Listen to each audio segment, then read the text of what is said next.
students, I welcome you all to Vedantu Commerce channel. I am Riddhi Sikri, your accountancy master teacher.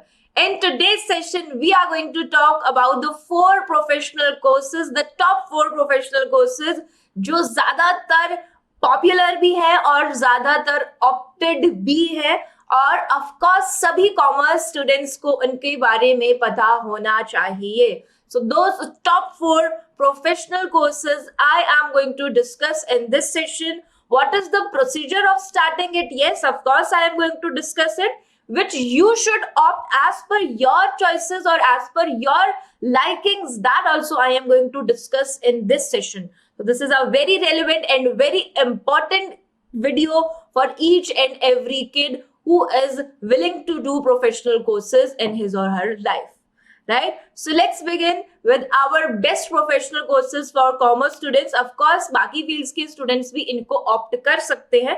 Yeah, but पढ़ाई आगे commerce की ही रहेगी आगे भी. Right? So सबसे पहले बेटा of course it starts with chartered accountant. So अगर आपको चार्टेड अकाउंटेंट ऑप्ट करना है तो आप उसको क्लास 12th के बाद भी स्टार्ट कर सकते हो या फिर आफ्टर ग्रेजुएशन भी स्टार्ट कर सकते हो. सारे ही कोर्सेज बेटा ऐसे हैं. अगर आप आफ्टर 12th स्टार्ट करते हो तो आपका प्रोसीजर जो है वो ब्रेक होता है 3 पार्ट्स में, CPT, inter and final. If you are starting from graduation, that means you have already done the graduation, so you will not have to give the CPT. आप सीधा ही इंटर और final में जा सकते हो. ठीक है जी. बट ये ओपनिंग में इतना छोटा ब्रेक इनको बांटा गया है, अंदर से भी इनका आगे वेरिएशन होता है. राइट. सो सबसे पहले अगर आप चाहो तो आप क्लास 12th के बाद भी you can start with chartered accountant का प्रोफेशनल कोर्स और आफ्टर ग्रेजुएशन भी आप स्टार्ट कर सकते हो. अब इंटर के बाद सीधा फाइनल पे जाना ऐसा आसान नहीं है. बीच में क्या आती है बेटा? बीच में आती है आर्टिकलशिप. आर्टिकलशिप क्या होती है? It is type of internship which is done under another CA जो ऑलरेडी फुल फ्लेज पूरा एक सीए रहता है. राइट. सो किस तरीके से प्रोसीजर है सीए का? सबसे पहले सीपीटी दिया. ठीक है, सीपीटी अच्छे से क्लियर हो गया, फिर इंटर, फिर अपना 3 इयर्स का आर्टिकलशिप, देन फाइनल. अच्छा, अब सीपीटी क्या होता है बेटा? कॉमन एंट्री का है ये पहले आपका, कि आपकी प्रोफिशिएंसी कितनी है, एंट्री करने लायक हो सीए में या नहीं.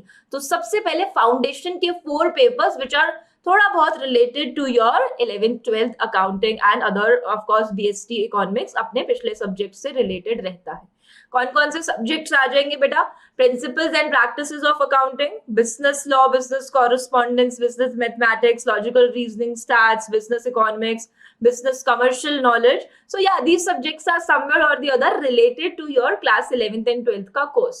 Once you clear this foundation, उसके बाद बेटा आपको पेपर देना है इंटर के. इंटर के papers are divided into 2 groups, 4 paper each. 2 groups 4 paper each. Right. तो आप क्या क्या पढ़ोगे बेटा? आगे की अकाउंटिंग पढ़ोगे, कॉर्पोरेट लॉस पढ़ोगे, कॉस्ट मैनेजमेंट अकाउंटिंग पढ़ोगे, टैक्सेशन पढ़ोगे widely, advanced accounting, auditing and assurance, right, strategic management, financial management and economics for finance. So these will be the subjects when you go into inter. अब उसमें क्या होता है बेटा? उसमें भी 2 पार्ट्स में उसको ब्रेक किया है. अब 2 पार्ट्स में 6 मंथ्स बाद आपके एग्जाम्स रहते हैं. तो 4 एग्जाम्स आप पहले दे दो, फिर 4 अलग दे दो. अच्छा, अब 8 देना चाहो तो 8 भी एक साथ दे सकते हो. तो मैम अगर मैं 4 दे रहा हूं या दे रही हूं तो उसमें प्रॉब्लम क्या है? प्रॉब्लम कोई नहीं है बेटा. बट अगर आप AIR में आना चाहते हो, ऑल इंडिया रैंक में आना चाहते हो, तो 8 एग्जाम साथ देना है. अगर ऑल इंडिया रैंक नहीं चाहिए, ठीक है, हमको सीए पास करना है, तो अलग अलग बिल्कुल दीजिए. अगर आप 8 एग्जाम्स एक साथ क्लियर कर सकते हो तो 8, अदरवाइज अलग अलग दीजिए, नो प्रेशर्स. ठीक है जी. फिर जब आपका इंटर क्लियर हो जाता है, आर्टिकलशिप के साथ साथ आप अपनी तैयारी कर सकते हो 3rd फाइनल एग्जामिनेशन की, जिसमें ये सारे सब्जेक्ट्स आएंगे. And then you will be called a CA अगर आप यहाँ पर फाइनल में एग्जाम्स क्लियर कर लेते हो तो. ऐसा ही बेटा हमारा दूसरा कोर्स होता है company secretary. Right. Company secretary का भी बेटा सेम प्रोसीजर है. आप चाहो तो you can start it after class 12th और you can start it after your graduation. If you are starting after graduation तभी भी आप बिल्कुल ऐसे ही स्टार्ट करोगे, सीपीटी नहीं दोगे और मतलब कि फाउंडेशन नहीं दोगे, और वैसे आपको फाउंडेशन देना पड़ेगा. राइट. फाउंडेशन में यहाँ पर क्या आएगा? ये भी पूरा एमसीक्यू टेस्ट रहेगा 120 मिनट्स का. Business communication, legal aptitude and logical reasoning, business environment, economic and current affairs. तो ये सारी चीजें आपकी पहले आएंगी, राइट। सबसे पहले एंट्री करने के लिए ये आपको देना पड़ेगा। इसको क्या बोलते हैं बेटा? CSEET, company secretary executive entrance exam schedule, right. So aggregate 50% and minimum 40% in each subject आपको लाना। ये CA, CS, CM में तीनों का सेम है बेटा कि 50% आपका टोटल में आना चाहिए और 40% मार्क्स हर सब्जेक्ट में आपका आना चाहिए। Then you will be called as that you have cleared this level, right. फिर कंपनी सेक्रेटरी में भी बेटा आपने अगर CS फाउंडेशन यानी कि CSEET क्लियर कर लिया, then you enter into executive. फिर आता है प्रोफेशनल। एग्जीक्यूटिव में आप क्या पढ़ेंगे? Jurisprudence, interpretation and general laws, जो कि पूरा टोटल लॉ सब्जेक्ट है। आप कंट्री के लॉज के बारे में पढ़ेंगे, कॉन्स्टिट्यूशन पढ़ेंगे, इसमें कंपनी लॉ पढ़ेंगे। उसके बाद आप अपने बिजनेस एंटिटीज एंड क्लोजर, ये थोड़े बिजनेस के काफी सारे इसमें लॉज आ जाएंगे। फिर ऑफ कोर्स टैक्स लॉज तो हर जगह ही पढ़ना पड़ेगा बेटा, तीनों प्रोफेशनल कोर्सेज में पढ़ना ही पड़ेगा। फिर module 2 corporate and management accounting, securities laws and capital markets, ये आपका बेसिकली सेबी वगैरह से, आपके स्टॉक एक्सचेंज वगैरह से और स्टॉक्स के बारे में सारा कुछ आपको पढ़ने को मिलेगा। Economic, business and commercial laws, financial and strategic management, ये भी आपके ऑलमोस्ट तीनों कोर्सेज में आएगा ही आएगा। अगर आप एग्जीक्यूटिव क्लियर कर लेते हैं बेटा तो then you enter into professional. अच्छा, एग्जीक्यूटिव में भी again there is the same thing, either you can give the papers separately और you can give it together, but if you are giving it separately you won't get into the AIR, okay. फिर आप CS professional में आते हो, उसमें भी 3 module होते हो। चाहो तो आप तीनों को अलग दे सकते हो, चाहो तो तीनों को साथ दे सकते हो, राइट। अगेन AIR में नहीं आ पाओगे अगर अलग अलग देते हो। इफ यू फील कि I just want to become CS तो आप सिंपली तीनों को अलग अलग भी दे सकते हैं, नो प्रेशर्स अगेन, ठीक है जी। तो ये आपका CS में होता है। सो नेक्स्ट आपका आ जाता है कॉस्ट मैनेजमेंट अकाउंटिंग। आइए कॉस्ट मैनेजमेंट अकाउंटिंग के बारे में भी जानते हैं बेटा। सेम वही चीज, पहले फाउंडेशन, फिर इंटरमीडिएट, फिर फाइनल कोर्स। पहले वही चारों subject similar, fundamentals of economics and management, fundamentals of accounting, fundamentals of laws and ethics, fundamentals of business mathematics and stats. ये क्लियर किया तो इंटरमीडिएट में फिर 8 पेपर्स और फिर फाइनल में भी आपके 8 पेपर्स। अगर आप चाहे तो अलग दे सकते हैं, चाहे तो साथ दे सकते हैं। 6 मंथ्स बाद आपके एग्जाम्स कंडक्ट होते हैं। ये तीनों एक ही सिमिलर पैटर्न इनका सेम ही है, right. So that's why confusion वहीं पे आता है कि कौन सा करें। इसके बाद बेटा एक आपका ग्लोबली जिन लोगों को है कि हमें अपने कंट्री से बाहर जाकर कुछ करना है तो वो CFA जरूर करें। इंस्टीट्यूट CFA का है, CFA इंस्टीट्यूट ओनली। अब CFA में क्या होता है बेटा? लेवल्स होते हैं, level 1, level 2, level 3। Examinations, the name of examinations it remains same only, but आपके लेवल्स चेंज होते हैं, राइट। लेवल्स आपके अप हो जाते हैं। तो ये सारे सब्जेक्ट्स आपके आ जाएंगे, ethical and professional standards, quantitative methods, economics, financial reporting and analysis, corporate finances, equity investments, fixed income, derivatives, alternative investments, portfolio management. So ये आपके सारे सब्जेक्ट्स हो जाते हैं। अब यहाँ पर क्या हो जाता है बेटा? ये सब्जेक्ट सारे आपके लिए ऑलमोस्ट न्यू ही होते हैं। इकोनॉमिक्स है बिल्कुल, ये सारे इकोनॉमिक्स से रिलेटेड ही हैं, बट ऑलमोस्ट सारी चीजें आपको नई पढ़नी रहती है। और इसमें 3 लेवल है, लेवल अप होते जाते हैं। अगर आप लेवल 3 क्लियर करते हैं तो आप बन जाते हैं CFA।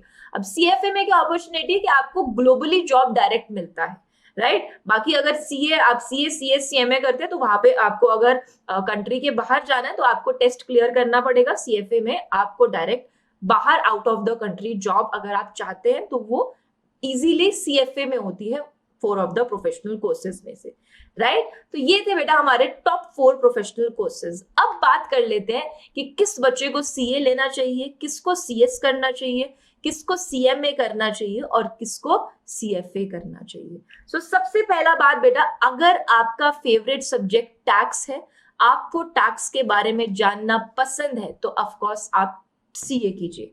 ऑफकोर्स आपकी ड्यूटीज बहुत अलग होंगी। टैक्स ऑडिटिंग ऑफकोर्स ये आपकी ड्यूटीज है, बट उसके अलावा बहुत वाइड ड्यूटी भी है इसके अलावा। CS अगर आपको लॉज में इंटरेस्ट है, अगर आपको लॉ की पढ़ाई करना अच्छा लगता है तो बिल्कुल CS कीजिए। कॉस्ट मैनेजमेंट अकाउंटेंट में आपको सारी की सारी सेम अकाउंटिंग पढ़नी पड़ेगी, बट एज अ प्रोफेशनल अगर आप कॉस्ट मैनेजमेंट में जॉब करना चाहते हैं कि कॉस्ट को मैनेज करना, प्राइसेस को सेट करना, ठीक है, एक प्रोडक्शन में कितना प्राइस किस चीज का कितना लगना चाहिए, वो चीजें अगर आपको अच्छी लगती है तो सीएमए आपको करना चाहिए। और ग्लोबली अगर आप जॉब करना चाहते हैं तो सीएफए इज फॉर यू। तो ये इस हिसाब से अपना चॉइस बनाइए। डोंट डू दिस कि एवरीबडी इज डूइंग सीए तो I will do CA, everybody is doing CS तो I will do CS, everybody is doing CMA तो I will do CMA, everybody is following that तो मुझे ये करना है, नहीं। सीए आपको कब करना है? अगर आपको अकाउंटिंग, टैक्स अकाउंटिंग, ये सारे सब्जेक्ट्स आपके फेवरेट हैं। आई एम नॉट सेइंग कि सीएस सीएमए में अकाउंट्स नहीं पढ़ना, सब जगह अकाउंट्स आपको पढ़ना ही पड़ेगा। You can miss it, you can leave it, you can skip it, you have to do it, but opt as per your choices, opt as per your likings। अगर आपको पूरा अकाउंटिंग आपका फेवरेट सब्जेक्ट है, आप पूरी life accounting करना चाहते हो, CA is for you. CS की ड्यूटी क्या होती है बेटा? कंपनी को लॉज बताना कि किस स्टेप के लिए क्या लॉज है, कितना रजिस्ट्रेशन कहाँ होना चाहिए, ये सारी चीजें एक सीएस समझाता है। कॉस्ट मैनेजमेंट में मैंने आपको बताया production, price setting, price levelling, ये सारी चीजें सीए में ज्यादा समझ पाता है, राइट। सो ये सारे आपके ऑप्शंस हैं, द 4 ऑप्शंस, इनमें से आप सोच समझ के ऑप्ट कीजिएगा as per your likings and your favourite subjects और योर फेवरेट टॉपिक्स, है ना, उस हिसाब से आप करेंगे तो of course you will be successful. Yes, so all the best for whichever option you opt, and yeah, I hope you all understood what I tried to explain. If you have any doubts, you can still ask in the comment box, right? So of course बेटा, जो आज expert बन चुके हैं वो कभी ना कभी बिगनर थे। So every pro is a beginner from one day, right? Every pro was a noob कभी ना कभी। तो of course स्टार्ट कीजिए, अच्छा कीजिए, of course बहुत अच्छा होगा, बट सोच समझ के डिसाइड कीजिए। Thank you so much for watching, and that's all for the day. Don't forget to like the video and subscribe the channel if you are actually getting the benefit from this video. Do like this video. Thank you so much for watching. Thank you so much for listening. I hope I will see you in the next sessions with the next important topics. Take care of yourself. So bye bye. See you all in the next coming sessions. Thank you so much.